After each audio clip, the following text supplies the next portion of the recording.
తల్లిదండ్రులు మీ పిల్లల దగ్గర తీసుకొని వాళ్ళ తల మీద చేయబెట్టి ప్రార్థన చేయండి.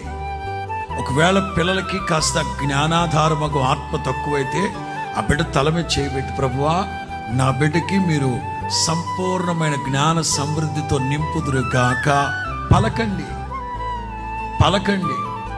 ఒకవేళ మీలో ఎవరైనా సంతానం లేకుండా ఇక్కడ ఉన్నారా? ఒకవేళ ప్రత్యక్ష ప్రసారంలో ఎవరైనా చూస్తూ ఉన్నారా? ఇవాల్టి నుంచి నా మాట వినండి, సేవకుని మాటని గౌరవించండి. మీ చెయ్యి మీ పొట్ట మీద పెట్టుకొని, నిశ్చయముగా నా గర్భములో నా దేవుడు సంతానమును కలిగించును గాక, నా దేవునికి అసాధ్యమైనది ఏది లేదు అని ప్రార్థన చేయండి. లేకపోతే భార్య పొట్ట మీద చేయబెట్టి ప్రార్థన చేయి, నిశ్చయముగా నా భార్యకి మీరు గర్భం ధరింప చేయుదురుగాక, మీకు అసాధ్యమైనది ఏమి లేదు ప్రభువా.